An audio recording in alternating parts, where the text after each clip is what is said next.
They approved Governor Gavin Newsom's ridiculous plan to impose a 100% ban on all new gas-powered cars within a very short period of time. Think of this. You couldn't buy any other car except an electric-powered car. And in California, they have blackouts and brownouts. They don't have enough electricity right now to do the job. And countrywide, you'd have to spend $4 trillion to build the firing plants, to be able to, they call them a lot of things, charging plants, firing plants. $4 trillion you'd have to spend. In the Midwest, they built 9 of them. 9 individual, it's like a pump. It's just like a pump, except instead of gas, electricity comes out. They built 8 of them. $9 billion they spent for 8 little hoses, $9 billion. Now, I'm sure they could have done it for about, 1/1000th of that, but even if they did, it's unaffordable. They approved Governor Gavin's ridiculous, it's so ridiculous. By the way, if I didn't bring the military in, Los Angeles would be burning down right now. It'd be burning just like his damn houses burned down because he didn't have the water that he should have had. He had so much water. They have so much water. We had to send in the military to free up the water. And we did that right after the fires. We told them to do it in the first term. But just like that ridiculous plan, this is a plan to ban, think of it, a plan to ban 100, and they call it the 100% ban on all new gas-powered cars and abolish 75% of the gas-powered trucks. 75%. The trucking industry saw me. They said, sir, it doesn't work. Number one, the trucks are so heavy. They're 2.5 times heavier than a diesel-powered truck. So one of the big truckers owns 28,000 trucks, big company, tremendous company. He said, I go out of business immediately. I'm not going to play games. I mean, he said, did you explain these things to the government officials? Like the truck weighs 2.5 times more than a regular truck, a gasoline-powered diesel. And he said, based on that, we have to rebuild every bridge in the United States of America because it wasn't designed to hold cars and trucks that heavy because the batteries are very heavy. They're, probably lead. But they have a lot of things in those batteries that weigh a lot. But it's 2.5 times. It's a simple number, 2.5 times. And if you want to do this, you have to spend trillions and trillions of dollars on rebuilding every bridge in the United States, and I guess throughout the world, because they do follow us. And the big rig buses and even cement trucks, they want to abolish certain categories of truck, but they want to go 75% of all of these trucks have to be abolished almost immediately. I mean, the time is just crazy. And they don't go far. Another little problem. With a tank of diesel, you can go from New York to Los Angeles if you want to go to Los Angeles right now.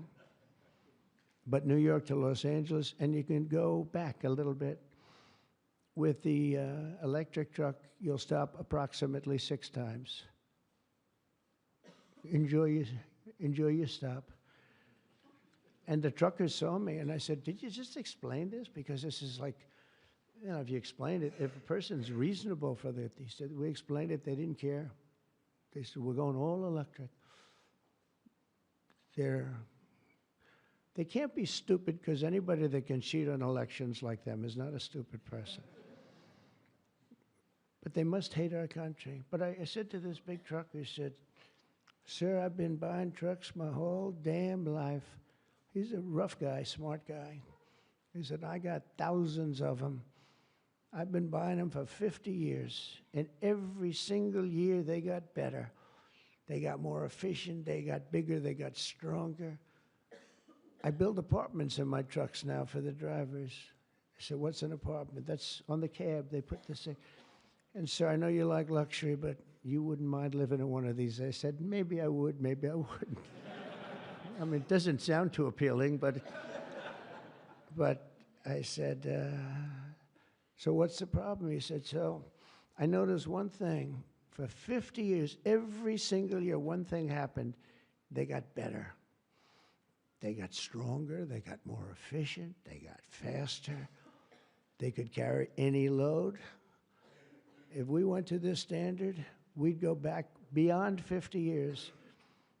They wouldn't go as far as a truck from 50 years ago. It would be too heavy and have all the other problems. He said, we'd be going backwards. We'd be taking a trucking industry, would be starting all over, but actually it would be worse because it was better 50 years ago than. So I said, what are you going to do if I don't win this election? This was before the election. He said, you don't win the election, I'm going to close up my business because I'm not going to lose he said, I'm not going to lose my ass. I know exactly what's going to happen. It's going to be a catastrophe. It's the craziest thing I've ever heard. They're making you buy stuff that doesn't work. It's no good. It doesn't work. And I'm all for electric. If you want to buy electric, you can buy electric. Cars are great. If you buy the right ones, cars are great. And you should be given the option, buy the electric car, buy a gasoline-powered car, buy a hybrid. Probably not hydrogen, because hydrogen has a tendency that when it blows up, you're gonzo. It's over. They find you 75 yards down the road, you know. Where is he? Well, I think that's him, but I'm not sure. So, you know, they said, we think we can solve the problem. I said, that's not good enough when they think. No, it sounds like it's quite severe. If it doesn't work, Steve, it'll work most of the time, but if it doesn't, it's over. It'll make your accident look like peanuts compared. You wouldn't be around, I'll tell you, because it's pretty bad. But some people like it. I don't know. Let's see what happens. But I would say it's off to a bad start. But because of the size of California's population and the fact that 17 other states follow California, that's the problem. 17 other states follow California. They have the most ridiculous laws I've ever seen for a lot of things. This is just cars, but and trucks and all. They have a lot of them for other things. But we have, it's called the California Car Standards. And this horrible scheme would effectively abolish the internal combustion engine, which most people prefer. Like so far, I'd say about 90%. In fact, General Motors announced yesterday they're going to spend about $6 billion on, because of tariffs and maybe because of my election on November 5th. But because of tariffs, I think, more than anything, they're all coming back. They're coming back from other countries that took them 25, 30 years ago. They're all coming back. We have now almost $15 trillion. They had almost nothing last year, and the year before, they've very, very little. Nobody wanted to be back here. Nobody wanted to come to our country anymore because we were like stupid people. We looked like stupid people. We were laughed at all over the world. Now we're not laughed at anymore, I can tell you that. But they wanted to shatter our domestic supply chains and literally grind civilization to a halt. We would have gone so far back. It's hard to believe, actually. Hard to believe when you don't have enough electricity to give a person a little air conditioning in the summer, and now they want you to take electricity and fire up all these cars. But we're not going to let that happen. Meanwhile, all of the auto jobs would be shipped to China because they're very strong on electric, and it lives off an estimated 200,000 American auto workers would be destroyed. It's one of the reasons I did so well with the United Auto Workers, and now I'm really doing well with them. I did phenomenally with them. No Republican ever got any numbers like I got, in the Teamsters too. Sean O'Brien, the head of the Teamsters, these guys, they like Trump because I produce jobs. They know that. Everybody knew that, the auto workers knew better than anybody how good the tariffs were. And the head of the auto breakers, I don't know him at all, but he didn't like me at all. Now he's going around saying, this guy's unbelievable. He was very nice to me the last few months. During the campaign, no, but if I've proven, I've proven it. I've done what I said I was going to do, and we've brought back tremendous numbers of jobs. And you're having auto plants built all over the country, all over. There's never seen anything like that. They're leaving from Mexico. They're leaving from Canada. They're leaving from other parts of the world. If they want a Mercedes-Benz, you're going to have it made here. It's okay to have a Mercedes, but they're going to make it here. Otherwise, They're going to pay a very big tariff. They already are. That's one of the reasons we have $88 billion. It's a lot of money. But that's peanuts compared to what we're going to be making in another few months. They haven't even kicked in yet. But we're not going to let any of these bad things happen, these stupid projections that I've been reading about for the last 6 months. I think these people are either corrupt or really dumb. And they're supposed to be economists. In the campaign, I promised to end this disaster, and today our Republican majorities in Congress have delivered. And I don't know, I can't imagine. It's so obvious. It's so good. Did we get any Democrat votes? Did we get one? Two? Who? 35. I think that's great. You know, I think that's great. You got 35 Democrats. I think that's great. That, as far as I'm concerned, one in the Senate on something that's so good. But who is the one? Well, I shouldn't have asked. I congratulate her. I don't care. I think it's great. It's very interesting. Why did I ask that question, Mr. Speaker? But in a few moments, I'll sign 3 pieces of legislation that will kill, totally kill. You can't do anything about it. They can't take us to court. They can't do any of the things they can do with the executive orders. And it's permanent. I'll sign 3 pieces of legislation that will kill the California mandates forever, and they're never coming back. Now, the auto companies are the most happy because now they're going to be designing and building one auto. It will be much cheaper. It's a much less expensive. They were showing me, one of the most respected people was showing me that to save a little, like a half a glass of fuel, cost them thousands of dollars with new computers and stop it. The engine has to stop and then turn on and blah, blah, blah. And I said, does it work as well? No, it's terrible. It's terrible. And that's to save a little bit of fuel, this much fuel that Chris Wright can produce with one extra little oil well someplace, right? One little, a small one, a very small one. But think of it. Your cars are going to cost you $3,000, $4,000 less, and you're going to have what you want. And again, you can get any car you want. You can get electric. A lot of people love the electric. They like Tesla. So do I, in all fairness. I like Tesla. And I like others too. But I also like combustion engines. And there are reasons for a lot of things. When I was in Iowa, we had an unbelievable victory, if you remember. Remember? That was nice. You won by like so much, nobody even talked about anything else. But that was a great victory. But it was unbelievably cold that night. And I was going to watch my victory in the area where I was going to make a speech. And the whole place was littered with cars. I said, what happened? They were electric cars, and they don't work in cold. I said, I didn't know that. And they don't work in extreme heat either. Other than that, they're wonderful. But no, but if you're in a cold climate, how do you do that? But they're electric cars, and I noticed that, and then I didn't pay much attention because we won by about 65 points. So I was more interested in that. But I do remember that scene. I said, what the hell is going on over here? This historic action will also help us reduce inflation and bring down the price of automobiles and electricity very, very substantially. We're building massive electricity right now. It's already started because of that guy right there, Lee Zeldin. By far the most important man in the room, Mr. Speaker. Stand up, Lee.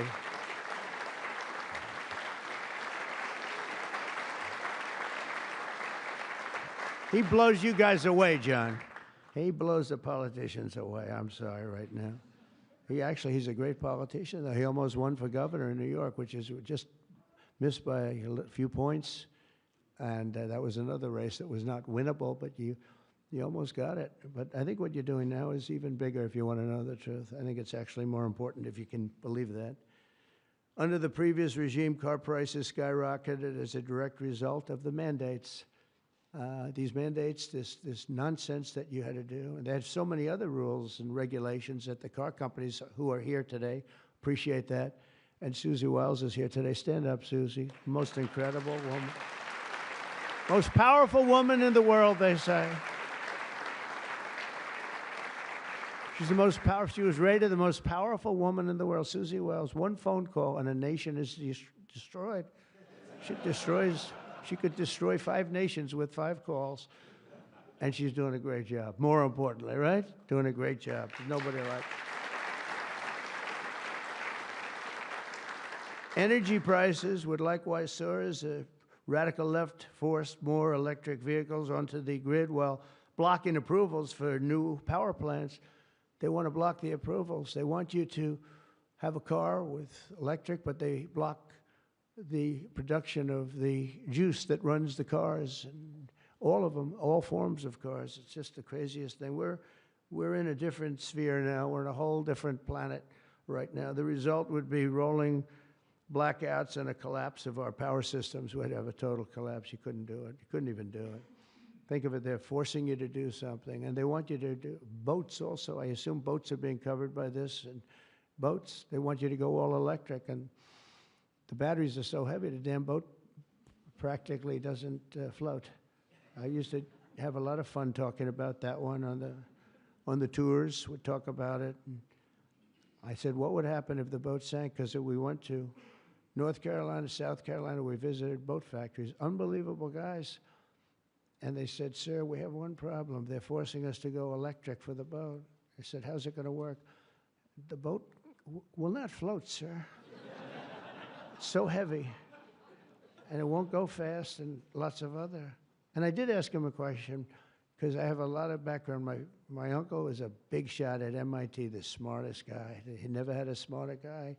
And I guess I have a little of that. My first question was, what would happen if the boat sank? Do you get electrocuted? Remember I said that? And I used to be decimated by these people back here, right? I used to be decimated. They'd say, what kind of a crazy question is that? So I'm actually serious. What happens if you're in an electric boat and the boat is going down? You're in trouble, Susie. And I used to say, remember, oh, I'd get decimated. The audience loved it, but the press would laugh at it.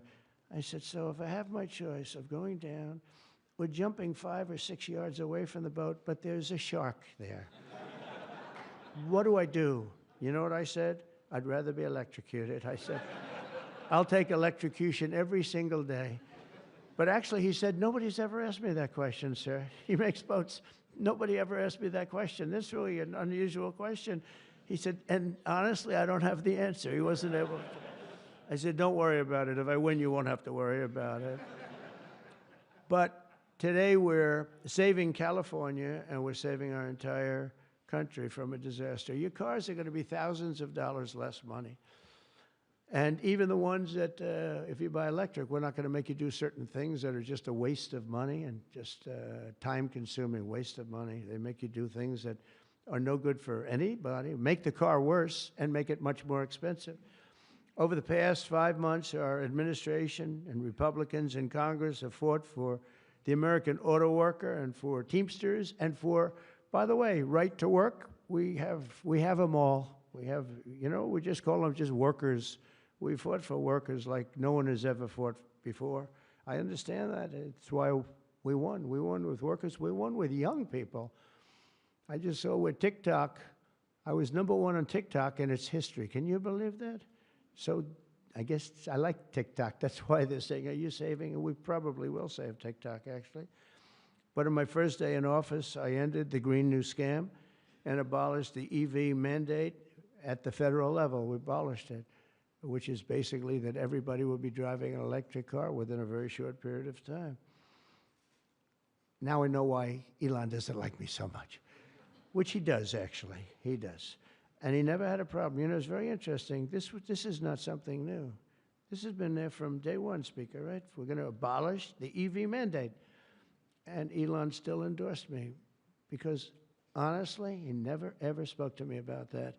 And I used to say, I'm amazed that he's endorsing me because that can't be good for him. I'm abolishing the EV mandate. And I once asked him about it. You never talked to me about that. He said, well, as long as it's happening to everybody, I'll be able to compete. It was a very interesting answer. I thought it was a very honest answer, to be honest with you. And I talked about it, that incredible. You know, you would have thought he would have been, from day one, you got to make sure you don't do the EV mandate, the abolishing, and never did. Very honest in that sense. And he did say to me, I actually asked him because it was like really strange how I'm with him. He's very, a friend of mine, and he makes electric cars. And we're saying you're not going to be able to make electric cars, or you're not going to be forced to make all of those cars. You can make them, but it'll be by the market, judged by the market. And that's what he said. He said, as long as I'm on the same plane as everybody else, we're going to do good. We make a better product. I said, that's very cool. It's very cool. That was my answer. After that, he got a little bit strange, but I don't know why, over much smaller things than that. As part of the One Big Beautiful Bill, we'll also further slash the funding for the Green New Scam. As you know, it's the greatest scam in history, saving American taxpayers hundreds of billions of dollars. The windmills are killing our country, by the way. The fields are littered with them, junk. They're littered with them. And they get older, and they get rusty, and they get bad, and they get... This is other countries also. It's the greatest scam in history. It's the most expensive energy you can buy. They're ugly. A friend of mine comes from Minnesota. He's been in New York. He hit it big. He's a very successful guy, actually. And he wanted to go back, see his mother who's not well, and he went back to Minnesota. Hasn't been back there in 20 years. And he said, it's unbelievable what happened. He said, I'm driving down a highway and up a certain road, and the most beautiful fields. I remember them so well, and I was so looking forward to seeing them again, and I looked at them, and they had windmills all over them, these horrible, horrible structures. A very smart guy, this guy. He said, these ugly, horrible things. And he said, it was so bad, I actually drove back to see it because I couldn't believe it. Before I even got to my mother, I drove back. I said, how much do you like your mother? But no, it hurt him to see it. He said, I looked at this field that was one of the most beautiful places in my own mind and imagination that I've ever seen. And I said, it's littered with this garbage. It looked like a junkyard, he said. And some, then you get different manufacturers, and they don't look alike, and they're not painted alike, different colors. You have... Even if they're white, one's a beigey white, one's a darker white, one's a lighter white. And then they start to rust after 4 or 5 years. And then they start to wear out, and nobody takes them because you're not allowed to bury the propellers, the props, right? You can't bury the props for some reason. I don't know why, but they say that you can't bury it. It's a certain type of fiber, and if it goes in the ground, we're all going to die. It's what bullshit this is, okay? They can't bury. So what they do is they leave them up. If you go to Palm Springs, California, take a look. You go into this beautiful community. Before you go, it's like you're riding through a junkyard. Windmills all over the place. Tall ones, short ones, dead ones. They're all dead. Some are hanging over by a thread. They never take them down. They just leave them there, and they start to rust. It's one of the greatest scams, and it's also the most expensive energy. And the environmentalists say, oh, we love wind. It sounds so good, but it's a horrible thing. Environmentally, it's a horrible thing. I say that to you. It's wind, and we are going to have virtually one mandate we have. We're going to natural gas, nuclear. Nuclear, we just had a big signing with nuclear, making it easier, safer, and better. It's really... I would say probably more than any other form of energy that's come about. It's been amazing what's been done. It's very safe, very good, and very inexpensive. But we're not going to let windmills get built because we're not going to destroy our country any further than it's already been destroyed. You go and look at these beautiful plains and valleys, and they're loaded up with this garbage that gets worse and worse looking with time. It starts when the rust comes. 4.5 years, it starts to rust. And it's very expensive to paint them. So they don't paint them, and they're horrible. What's happened is horrible. So we're not going to approve windmills unless something happens that's an emergency. I guess it could happen. But we're not doing any of them. I hope the Senate will soon pass a bill the House can quickly approve and get to my desk by the 4th of July. We'll have this done. And to further defend our auto workers, I imposed a 25% tariff on all foreign automobiles. Investment in American auto manufacturing is surging because of it. They have Mercedes all over. They pay 25% if they don't make the car in the United States. And because of that, and this could have been done long before Trump, this could have been done by any one of the presidents. I did it with China. The reason you don't have Chinese cars here is because I imposed it my last term. I actually asked the question, I said, do we have any Chinese cars here? No, why? Because you imposed a 25 or 27.5% tariff on Chinese cars. So they're not coming here, but they are going to Europe all over the place. But I love China. We just made a deal, and I respect President Xi a lot. And we made a deal that's good for both countries. The deal we made with China, good for both countries. Going to be a lot of money made, and it's going to ultimately open up China, which is the ultimate thing. And I'm going to be working with President Xi. We had a long talk about it. And that's going to be good for China. It's going to be good for us. But we're going to be opening up China. That's bigger than what we signed. And I think had we not signed it, that wouldn't be happening. It's going to happen. It's going to happen fairly soon. But to further defend our auto workers, I imposed this 25% tariff on all foreign automobiles and investment in American manufacturing and auto manufacturing. All manufacturing is surging. And I might go up with that tariff in the not-too-distant future. The higher you go, the more likely it is they build a plant here. Ford has just announced that it's going to invest $500 million in some of the things involved in what we just did. General Motors is going to spend $4 billion. They just announced that yesterday. Stellantis announced that it's going to reopen its Belvidere assembly plant. That's good. I know the plant very well. Had a lot of problems. They're going to spend $5 billion. And Hyundai announced that it will invest $21 billion in America. They wouldn't have invested 10 cents if we didn't have tariffs, including for manufacturing American steel, which is doing great. American steel is doing great now because of what we did. You wouldn't have, if I didn't put tariffs on steel, they were dumping steel. China and a lot of other countries were dumping steel in our country. Garbage steel, dirty steel, bad steel, not structurally sound steel, real garbage, but it was still there, lots of it. And if I didn't put tariffs, I put 25 and 50% tariffs on steel, right? John James would put tariffs on steel, and we were doing great with steel. Now we're really doing great.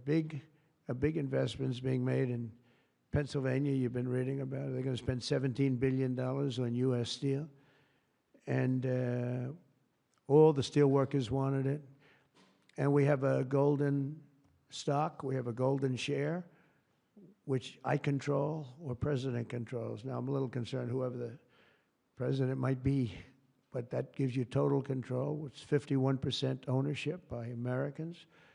And we have a company, a great company, Nippon. They're coming in from Japan. They're going to spend $17 billion. And somebody said, well, what happens if it doesn't work out? I said, they spent $17 billion. We can't put it on a trailer and drive it to Japan. This is a steel mill. You know, some businesses you can move. You move your office, and that's where the business is. With this business, they're spending think of that, $17 billion. They're going to have them all over the country. I want to introduce several of the great Americans representing the millions of people whose livelihoods we're saving with today's action. I just can't tell you how incredible this action is, because nobody thought. This was one that I wasn't so... I would have rather had it than almost anything, but I was told by everybody, except that guy right there, that you couldn't get it. Bill Kent runs a chain of family-owned convenience stores that opened in West Texas in 1957, known as Kent Quick.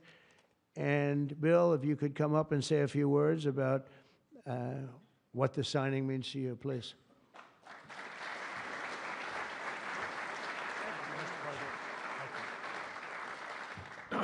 Wow, you're probably wondering why I've called you all here today, right? What a great day. From my perspective, I'm in the convenience store and petroleum marketing business, and what this does is it gives us freedom. It gives the consumers freedom to pick what kind of car they want, but more importantly for us, it gives us the ability to plan going forward, because with mandates, we were forced to have to look at putting in infrastructure that frankly is extremely expensive and doesn't give you any return. So this allows us, it's going to free me up and our companies up to invest in what people want, in the cars they want, and it's a great day. So, Mr. President, Congress, thank you, Steve, everybody, thank you so much. Thank you.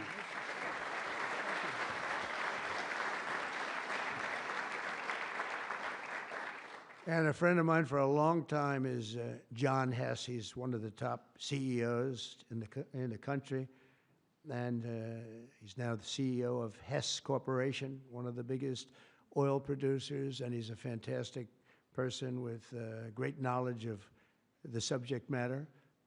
Can you say a few words, John? I see you in the audience. Come on, thanks.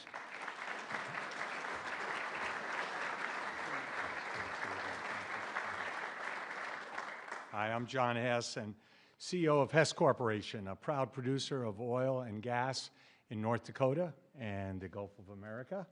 And so you all know, I was born in New Jersey, grew up in New York, and my father started our company by driving a secondhand oil truck. So, Mr. President, it's an honor to be before you today, and thank you for that. Mr. President, during your campaign, you made a commitment to the American people to repeal unworkable and costly mandates for cars and trucks and let the consumer choose what type of vehicle they drive. Today, with the bipartisan support of Congress, you're making good on that promise. I'd like to recognize Speaker Johnson, Leader Thune, other members of Congress whose tireless efforts were critical to the outcome we're celebrating today. And a special thank you to Senator Capito for her leadership.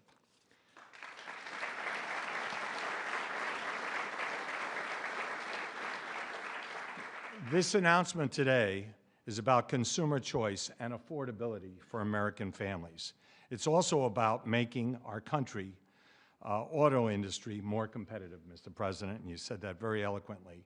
As you know, Mr. President, one-size-fits-all policies like those adopted in California do not work. America, in every state, every American should be able to choose what they want to drive, not the government.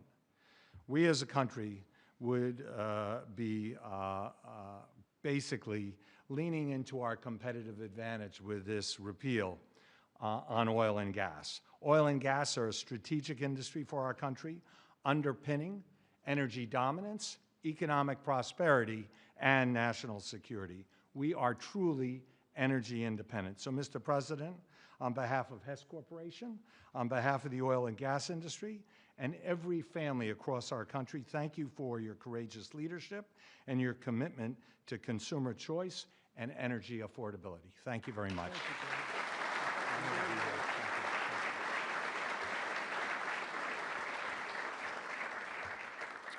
Very respected guy. The California EV mandates would also have devastated our nation's incredible truck drivers and the trucking industry, and I gave you a little bit of a rundown on that. But a diesel-powered semi-truck can drive from Reno, Nevada, I'll give you some other locations, Nevada to Los Angeles, California, and back on a single tank of diesel oil, diesel fuel, but the same exact journey would require an electric truck driver to stop also 6 times at recharging stations, adding an estimated 9 hours to the trip. I don't know too much about the trucking industry, but this is not sounding good. Here to discuss a little bit about the trucking industry, Gina Jones, and Gina, a real expert on trucks, I can tell you that. She's going to come up and tell us about trucks. Thank you, Gina. Thank you, Gina. Thank you, Mr. President. Thank you very much. And thank you, members and Congress. The trucking industry has America's back, and we are grateful that a president and the administration that have our back too. Today, trucks are 99% cleaner than a generation ago. We need great partners in government to continue that process. We cannot allow one state's regulations to disrupt our entire nation's supply chain. Allowing California to do so would have negativity impacted the hundreds and thousands of truck drivers who deliver critical goods across the country each and every day. In order to deliver for American families and businesses, we need realistic national standards.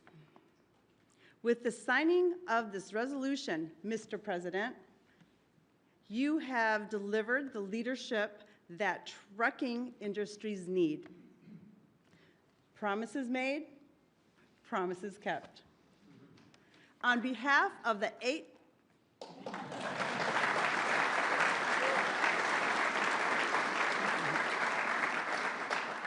On behalf of the 8.5 million Americans who work throughout the trucking industry, I thank you. Thank you very much. Thank you very much. Great job. So just to wrap it up, I say under the Trump administration, we will restore the full strength, might, and glory of the American auto and trucking industry. We'll protect our truck drivers, auto workers, small business people, and manufacturers all over our country, and actually all over the world, and that's okay too. They'll be doing a product that works, a product that's much more efficient, that's better, it's much better, less expensive, and we'll put affordable energy and affordable car ownership back on the center of the American dream as we make America great again, and that's what's happening. We're making America great. You know, when I went over to Saudi Arabia, Qatar, UAE, just a couple of weeks ago, the leaders of those countries, and they're very smart people, they said, you know, you've made in a short period of time America the hottest nation in the world. It's the hottest, you're the only one we talk about now. And 6 months ago, it was a laughingstock. They said that to me, those words, it was a laughingstock, and it was an absolute laughingstock. We've got the hottest nation right now in the whole world, and the numbers are reflecting it too. So I just think it's great. And what I'll do is I'll sign this, then we can take a couple of questions if you want. And we will be finished, and you're going to go off, and you're going to build the most beautiful automobiles for 20% less money. And I want to thank you, man. You have done some job. Thank you, Mike. Thank you, everybody. You guys want to come up here? Beyond it?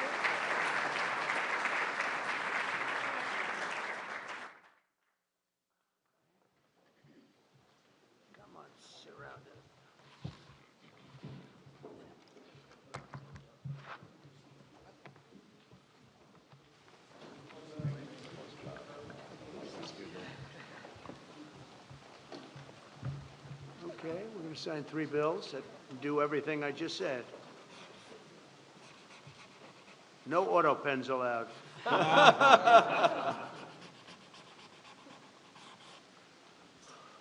That's for you. Keep that, Mike.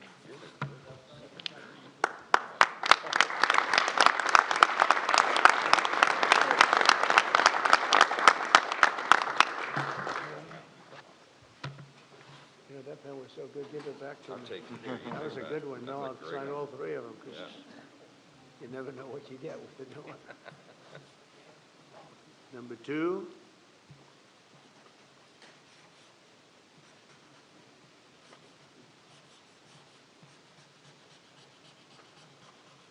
Very steady hand. It's very important. Very steady.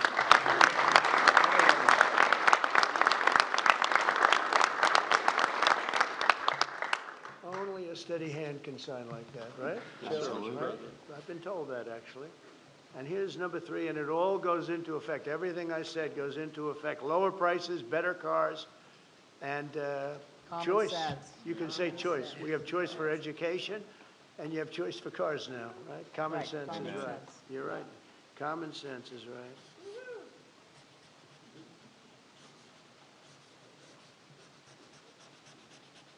Okay, now I can give you Yeah. the pen, and I'll give you these. Shelley? Okay, let me sign. Congratulations, John. Okay, you'll take these, pass these around, fellas. Where's John James for his father? Oh, thank you. You have one, John? Yes, sir. Thank you, Mr. President. Pass them around. Okay, everybody, there's a few extra, you're gonna take them and give them to someone who thank you. Okay?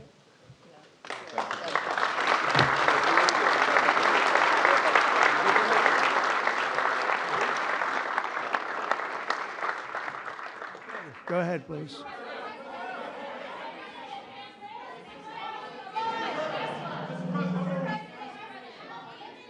All right, Brian, yeah, please. Yes, sir. I have some very close friends who run some of the largest auto dealerships in Southern California, Rustnack Automotive Group. Good. Their message to you, they're 100% behind you right now. They know they're going through some soft sales period. It's true. They're in it for the long haul. What's your message to thousands of auto dealerships across this country that are kind of navigating through this tariff?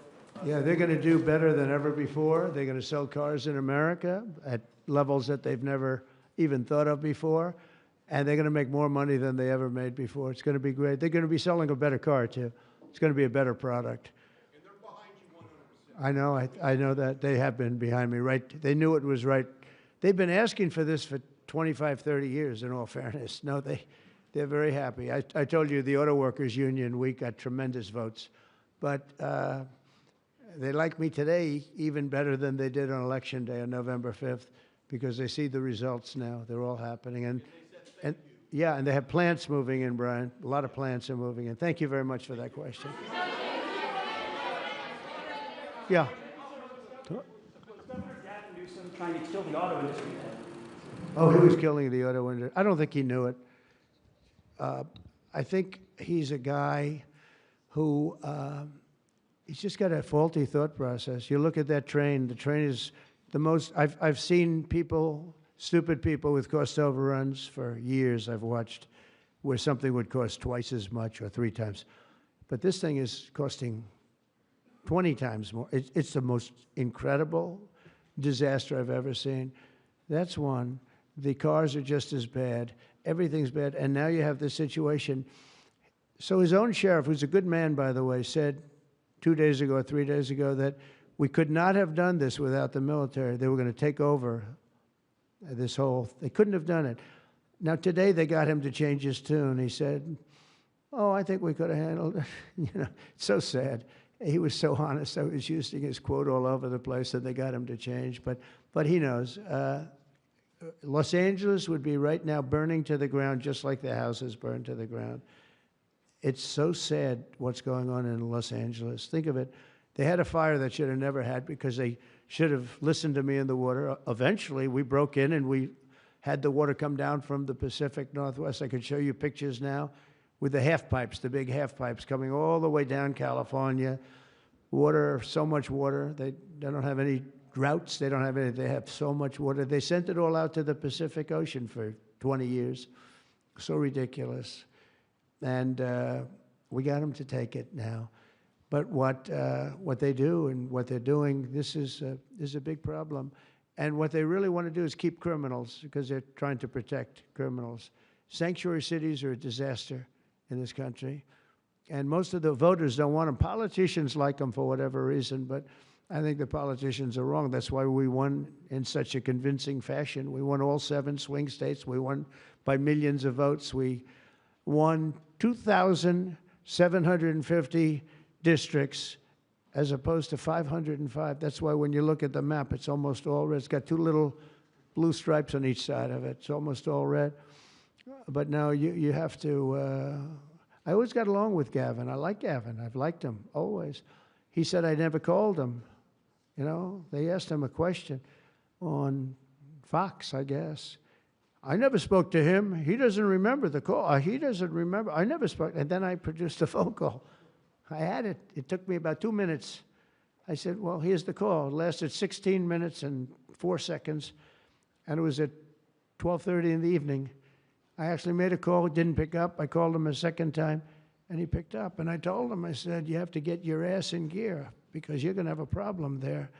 And he would have. If we didn't bring the military in, he would have had, you would have right now something. And I went through it because I follow the rules 100%. And I watched in Minnesota where you have the man who ran for Vice President of the United States. Fortunately, he was a disaster. But he wouldn't call in the National Guard. And I eventually called in the National Guard, but it was seven days late. I said, I'll never do that again. I'm never going to, if I see problems brewing, if they're not going to do the problem, I'm not going to wait 2 weeks. Because that city, Minneapolis, burned down. If you remember the CNN anchor, he was standing there saying, yes, this is a peaceful rally. And behind him, the entire city was on fire. Looked like World War II. And I appreciate the question. Please. Thank you.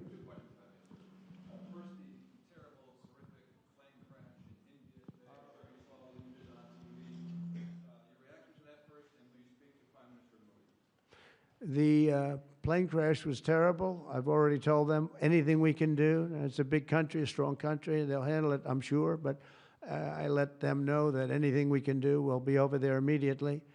But it was a horrific crash. It looks like most are gone. They actually maybe have a couple survivors, which is just heard. But that was a horrible crash. Nobody knows. Nobody has any idea what it might be. I gave him a couple of pointers. I said, maybe you'll look at this or that. You know, we saw the plane. It looked like it was flying pretty well. It didn't look like there was an explosion. It just looked like the engines maybe lost power. But boy, that is a terrible crash. It's one of the worst in aviation history. Yeah, second? How confident are you, sir, that conflict with Iran can be avoided? Well, I'd love to avoid the conflict. Iran's going to have to negotiate a little bit tougher, meaning they're going to have to give us some things that they're not willing to give us right now. I'm the last person. I've kept us out of wars. We defeated ISIS completely, 100%, and I haven't had it's peace through strength. I believe in peace through strength. We're the greatest military in the world. I rebuilt the military, as you remember, for 4 years. I rebuilt the military, and then we gave a chunk of it away, but it was still peanuts. It was a lot, but it was peanuts compared to what we rebuilt.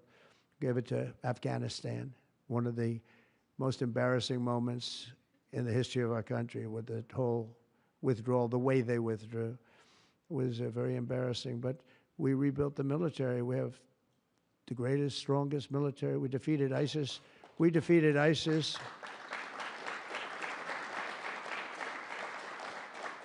We defeated ISIS in 4 weeks. It was told to be 5 years. It was going to take 5 years, anywhere from 4 to 5 years. We did it in 4 weeks. With, by the way, headed by the general who's now the head of the Joint Chiefs of Staff. That's why he's there. He said it would take 4 weeks, and he did it in 4 weeks. He did actually a little bit faster. So we have a great country, and we're going to keep it that way. And when it comes to Los Angeles or other cities, if we see other cities are gearing up, and these people are agitators, they're paid, they're professionals, they're insurrectionists, they're troublemakers, they're all of those things. But I believe they're paid, and we're going to find out through Pam Bondi and her great staff, her great people at Justice, who they are. And Mike, I think you're doing some investigations in that in Congress, but we're going to find out who they are, because they're really, I think what they're doing is unbelievably illegal. Just one thing, so they took the bricks away from people. They're walking in with satchels of bricks. Now, why do you have bricks? You have bricks because you throw bricks. They're very potent. If they hit you, they kill you. And they took them away. The military took them away. They saw him, what the hell is this? The guy could hardly carry me. Many bricks. He's a strong guy, couldn't carry him. And they saw that, and they took him away. Then they found others with bricks. But they're ingenious. They also brought hammers along, very heavy hammers. And I saw them pounding the curb and pounding the sidewalk. And it was like a military operation. This guy's pounding, strong, boom, big shots. And it was breaking up granite, the granite curbs. And the granite was breaking up, and the concrete was breaking up. And there was lines of people standing there, and they're handing them. And then he stopped handing them. They just went down and picked them up. It was so professional. I said, that's a professional organization. This is not like people at random. This guy's breaking up because they couldn't use the bricks. So who would think of this even? Did a lot of damage. A lot of curbs are broken. A lot of sidewalks broken. But I never saw that before. That's one I haven't seen. I thought I saw it all. And they have it on tape. And with that, people get killed. You know, they go to the bridges and they drop the concrete off the top of the bridge with a car coming along at 70 miles an hour and the person dies. And we had a lot of car problems. You saw that. They were all over the road. They were littered all over the road where the cars got stopped by concrete going through the front windshield. These are bad people. If we didn't go, Los Angeles right now would be on fire. It would be a disaster.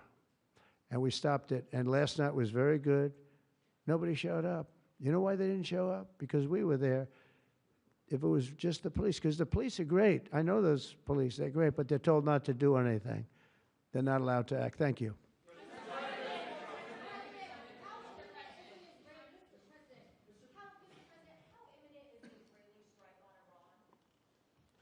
Well, I don't want to say imminent, but it looks like it's something that could very well happen. Look, it's very simple, not complicated. Iran cannot have a nuclear weapon. Other than that, I want them to be successful. I want them to be tremendous. We'll help them be successful. We'll trade with them. We'll do whatever is necessary. You know, I stopped a war between India and Pakistan.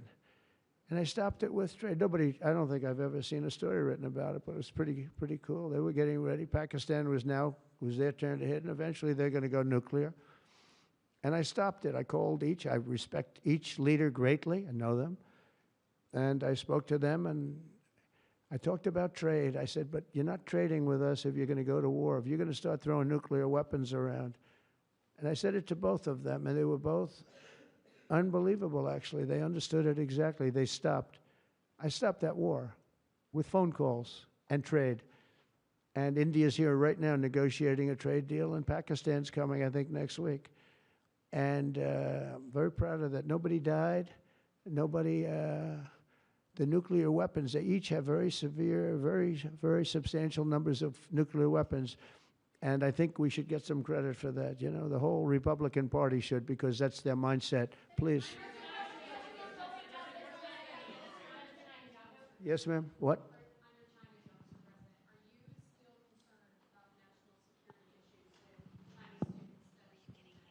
Look, I've always been in favor of students coming in from other countries. That includes China. And we have 500,000 Chinese students coming in. I've always been in favor of it. Does it mean that you have to watch people? Yeah, you have to watch students, but you have to watch other people also. I've always been strongly in favor of it. I think it's a great thing. It's also, it's good for our schools. It's good for, I think it's good for our country. I'm also in favor of having them stay. I've been in favor of letting them stay. If you get educated for 4 years, you're willing to get educated for 4 years. I like people being able to stay. You know, they have some great students. You have some, yeah, these are Republicans clapping, you know, because a lot of Republicans don't like that idea. I happen to like it. I'm a real Republican, believe it or not. But I like the idea. They go 4 years. To me, that's almost like, you know, just buying your way in a very legitimate way. And, you know, you have stories where Apple wants to hire somebody and they can't hire him because he can't stay. He went to a great school. He finished first in his class. They made him a big offer, and everything's done. But he has no idea whether or not he's going to be able to stay. And I'm all for making sure that people like that can go to work for all of our great companies. And you know what they do? They go back to their country, and there are stories that are all over the place. They go back to their company, and they start a company just like they were going to start here. They end up starting it in China or India or someplace else, and now they're among the richest people in the world. They've got thousands and thousands of employees that make it great. This is happening all the time because they're not allowed to stay. And I think we'll probably end up doing something about that, right? I think. Yeah, go ahead. Go ahead. You in the blue, please. Light blue. How close are you to step back on between Ukraine and Russia? We see a very bad escalation. Are you going to leave it in the hands of the Europeans? I'm very close to the situation. I'm very disappointed in Russia. But I'm disappointed in Ukraine also, because I think deals could have been made. And, you know, we're losing 5,000, 6,000 people a week, soldiers mostly, but also people living in towns because they're getting hit by missiles again. How'd you like to live in a building and you think a missile has a good chance of hitting your building during the evening? It's horrible. Must be horrible to live like that. But, I mean, we'll get it, but it's, I'm disappointed that it's not done. We did great with India and Pakistan. We did very good with Israel. I thought, look, October 7th was a disaster. People forget, you know, they like to forget. That was a horrible thing. But, you know, none of these things would have happened if I were president. If I were president, none of it would have happened. You wouldn't have the Israel problem. Iran was broke. They had no money. We had big sanctions on them. Biden immediately let them get rich, the $300 billion they have right now. But they had no money for Hamas or Hezbollah. They had no money for anything. It was perfect. We wouldn't have had inflation that was caused by oil, Chris. The oil price went through the roof. It was also caused by their spending, but it was caused more by oil than anything else. The oil went so high, got close to $100 a barrel. And that caused, and that also kept the war going with Putin, because at $100 a barrel, that was a big money-making experience. But now it's down to where it's not so good for them anymore.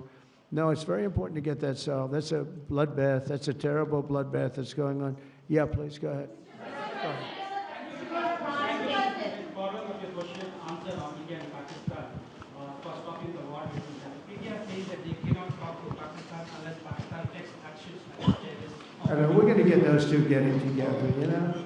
I told them, India and Pakistan, they've had a long time rivalry over Kashmir.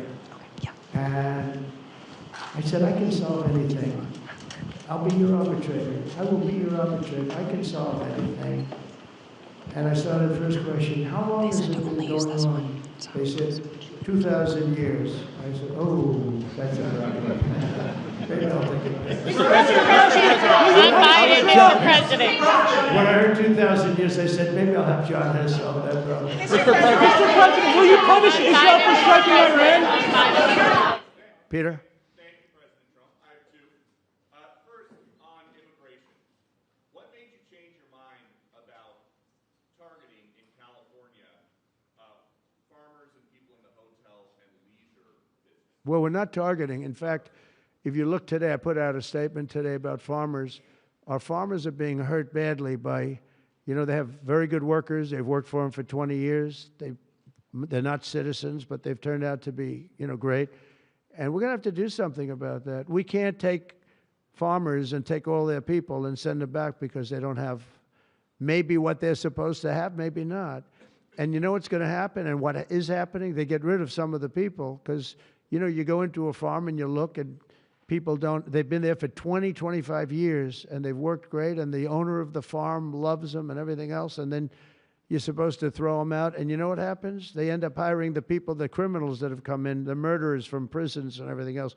So we're going to have an order on that pretty soon, I think. We can't do that to our farmers, and leisure too, hotels. We're going to have to use a lot of common sense on that. And my other question about the Middle East. As the Israelis apparently gear up for some kind of an attack, a possible attack on Iran, are you trying to talk Netanyahu out of doing that, or are you so against Iran having a nuclear weapon that you're okay, he does his thing because it is not an American war? Yeah, it's a very fair question. Look, I want to have an agreement with Iran. We're fairly close to an agreement. We are fairly close to a pretty good agreement. It's got to be better than pretty good, though, but it's got to be, I'd much prefer an agreement.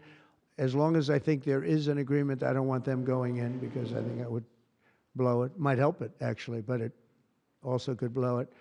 But we've had very good discussions with Iran. Whether or not we get there, I can't tell you, but it'll happen soon. I say this, Peter, very strongly. They can't have, whether it's going in or not going in, they can't have a nuclear weapon.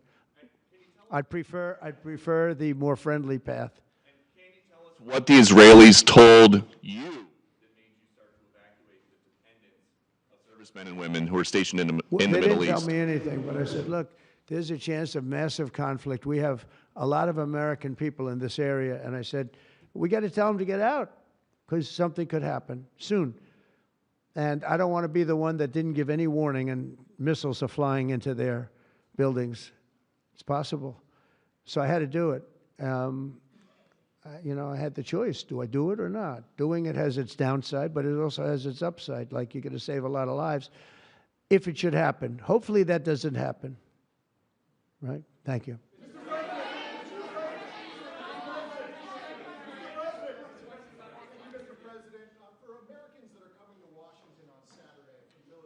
It's going to be a great day. What would you like folks to take away from that day? What would you hope that they would remember? And also, Mr. How great our country is, and how strong our military is. We have the strongest military in the world. You know, it's very interesting. 3 weeks ago, it was the end of anniversary, end of World War II, and I called France, and Macron, who's a good man, I said, "What are you doing?" He goes, "We're celebrating World War II, our victory." I said, "Your victory? Your victory? Tell me about that." And then I called somebody else, and I happened to speak to President Putin at the time. Now, in all fairness to him, he lost 51 million people, and he did fight. Russia fought. Sort of interesting, isn't it? He fought with us in World War II, and everybody hates him. And Germany and Japan, they're fine. You know, someday somebody will explain that, but I like Germany and Japan too. But Putin is a little confused by that, you know. He said, "We lost 51 million people, and we were your ally, and now everybody hates Russia, and they love Germany and Japan." I said, "Let's explain that sometime, okay?" But it's a strange world. But I will say this, look, I want them to go away saying how great our country is and how great our military is. And I was making all these calls. For some reason, I spoke to like 4 different places. "Sir, are you celebrating?" And I said, you know, we won World War II and World War I, right? We won them. And yet we're the only country that doesn't celebrate. Everybody's celebrating except us. And I said, we should celebrate too. Several No Kings protests planned across the country on Saturday as well. What are your thoughts on those? What do they call it? No kings? No Kings. I don't feel like a king. I have to go through hell to get stuff approved. A king would say, "I'm not going to get this." A king would have never had the California mandate to even be talking to him. He wouldn't have to call up Mike Johnson and Thune and say, "Fellas, you got to pull this off, and after years we get it done." No, no, we're not a king. We're not a king at all. Thank you very much. Go ahead. Yeah, go ahead. Sir, Go ahead. Mr. President, sir, you made a lengthy posting today on Truth Social about Senator Rand Paul. Do you expect to see him at the picnic tonight, sir? I do. I look forward to seeing him, actually. I like him. He's the hardest vote in the history of the U.S. Senate to get. Probably won't get him, but he's a very tough vote. I mean, he's a very tough vote. He's always been a friend of mine. You know, I endorsed him and got him elected. I got him elected twice. But I don't think he understands how great this bill is. This is a great bill. No tax on tips, no tax on, you know, the Social Security payments. It's unbelievable what happens. No tax on overtime. You work overtime, no more tax. It's so, those are big, but they're minor compared to the big things. Taxes reduced. And let's look at the other side. If it doesn't get approved, a 68% tax increase, 68%, including the fact that the Trump tax cuts kick in. But it's a 68% tax increase and many other bad things. I don't even want to, some of them are so bad I don't even want to talk about them. I think it's one of the greatest bills we'll ever pass in this country, and I think that Leader Thune and this gentleman right here, what he's gone through on this with, you know, we started off with a majority of 1. Now I guess we have 7, so it's like easier, but it's really sort of 3. It's 7, but it really equates to 3, right? And we have great support. I mean, I can't tell you, I can't guarantee, but when you have a majority of essentially 3, where you can't lose anything more than 3 votes, and you get it passed, it's pretty amazing. And I think it's going to haunt the Democrats because most of the bill is common sense. It's tax cuts, it's border wall funding, it's military funding properly spent. It's all things that are like common sense. They're all good. There's nothing tricky about it. It's basic stuff. And we don't intend on getting one think of it, not one Democrat vote in the House, Mike, not one. Maybe somebody will come along. I don't know how they can run for office. So many different things. We're gonna, very important, Medicare and Medicaid are gonna be strengthened, not hurt. You know, they're using fake narrative. Oh, we're gonna, no, they're gonna be strengthened. We're gonna strengthen them. They're gonna destroy them because under their policies, Medicare and Medicaid go away. Social Security under them is gonna be devastated. With us, it's gonna be kept, but much stronger than before. And very interestingly, I saw this and I proved it because for 4 years, I never hurt Medicare, Medicaid, or Social Security. I've already been there. But they're going to destroy Medicare, Medicaid, and Social Security. They're going to wipe them out, in my opinion, because their policies are so bad, the country will have no money to pay for them. We're going to make them stronger than ever before. Thank you very much, everybody.